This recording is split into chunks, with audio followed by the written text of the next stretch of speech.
ଆଜ୍ଞା ନମସ୍କାର। ବିଜେପି ପାଇଁକା ପଞ୍ଚାୟତ ଇଲେକ୍ସନ ବଡ଼ ଚ୍ୟାଲେଞ୍ଜ ହେବ। ଆର କାରଣଟା ହେଲା ଯେଉଁ ବିଜେଡ଼ି 24 ବର୍ଷ ସରକାର ରହିଲା ପରେ ବିଜେପିର ଦେବଦୁର୍ଲଭ ପୁରୁଣା କର୍ମୀମାନଙ୍କୁ ହତାଦର କରୁଥିଲେ ତାଙ୍କ ରାସନ କାର୍ଡ଼ ସହିତ ବିଜୁ ସ୍ୱାସ୍ଥ୍ୟ କଲ୍ୟାଣ ବ୍ଲକର କୌଣସି ସ୍କିମ୍ କି ନଥିଲେ। ଏବେ ବିଜେପି ସରକାର ଆସିଛି। ବର୍ତ୍ତମାନ ବିଜେପିର ଯେଉଁ ପୁରୁଣା କର୍ମୀମାନେ ଥିଲେ ଦେବଦୁର୍ଲଭ କର୍ମୀ ଯାହାକି ବିଜେପିକି ବଞ୍ଚାଇ ରଖିଥିଲେ, ଆଜି ସେ କର୍ମୀମାନେ ଅଲୋଡ଼ା। କେଉଁମାନେ ଲୋଡ଼ା?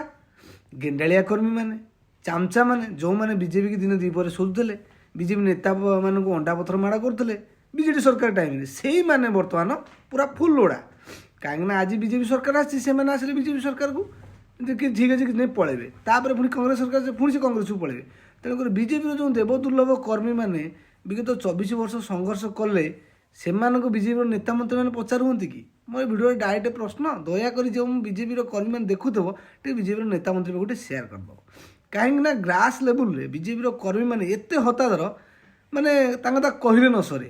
ଆପଣ ପ୍ରତ୍ୟେକ ଜିଲ୍ଲାକୁ ଯାଆନ୍ତୁ, ବିଜେପିର କର୍ମୀମାନେ କହିବେ ଯେ ଆମେମାନେ 24 ବର୍ଷ ଯେଉଁ ସଂଗଠନକୁ ବଜାୟ ରଖିଥିଲୁ, କିଛି ଗେଣ୍ଡାଳିଆ ମାନେ ଆସୁଛନ୍ତି କି କିଛି ଚାମଚାମାନେ ଆସୁଛନ୍ତି ଦଳକୁ, ଏମାନେ ବିଜେପିର ନୈତିକତା କିଛି ଜାଣିନାହାନ୍ତି। ବିଜେପି କ'ଣ ଏମାନେ ଜାଣିନାହାନ୍ତି, ଆଉ ବିଜେପି ସଂଗଠନ କ'ଣ ଏମାନେ ଜାଣିନାହାନ୍ତି। ତେଣୁକରି ଯେଉଁମାନଙ୍କୁ ବିଜେପିର ନେତା ମନ୍ତ୍ରୀମାନେ ଆଣି ଦଳରେ ମିଶାଉଛନ୍ତି, ଦୟାକରି ସେମାନଙ୍କୁ ମୁଁ ଅନୁରୋଧ କରୁଛି, ଦୟାକରି ସେମାନଙ୍କୁ ଟିକେ ଦୂରେଇକି ରଖନ୍ତୁ ତୁମ ଦେବଦୁର୍ଲଭ କର୍ମୀମାନଙ୍କଠୁ। କାହିଁକି କହିଲ?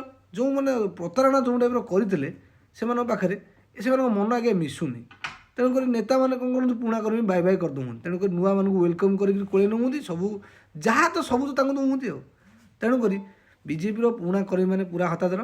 ପଞ୍ଚାୟତ ଇଲେକ୍ସନକୁ ଏମାନେ ମନସ୍ଥ କଲେଣି ବିଜେପିକି ଚେକମେଟ୍ ଦେବା ପାଇଁ। ତେଣୁ ତା ପୂର୍ବରୁ ବିଜେପିର ନେତାମାନେ ଯଦି କିଛି ଭିଡ଼ିଓ ଦେଖୁଥିବେ ଭାଇମାନେ, ଦୟାକରି ଟିକେ ପୁରୁଣା ତୁମ ଦେବଦୁର୍ଲଭ କର୍ମୀକୁ ଟିକେ ଆଦରି ନିଅନ୍ତୁ।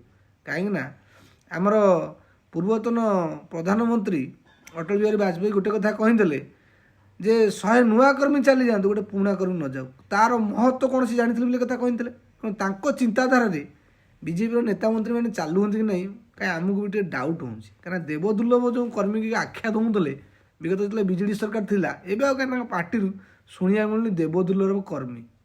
ଏବେ ଆଉ କ'ଣ ଗୋଟେ ଶୁଣିବାକୁ ମିଳୁଛି, ଦଳ ବିରୋଧୀ। ତେଣୁକରି ଅବଶ୍ୟ କିଛି ଭାଇମାନଙ୍କୁ ଖରାପ ଲାଗିପାରେ। ଦୟାକରି ଯଦି ମୋ ଭିଡ଼ିଓରେ କିଛି ସତ୍ୟାସତ୍ୟ ଥାଏ, ଦୟାକରି ବିଜେପିର ଶୀର୍ଷ ନେତାମାନଙ୍କୁ ଭିଡ଼ିଓଟି ସେୟାର କରିବେ। ରହିଲେ ଆଜ୍ଞା, ଜୟ ଜଗନ୍ନାଥ।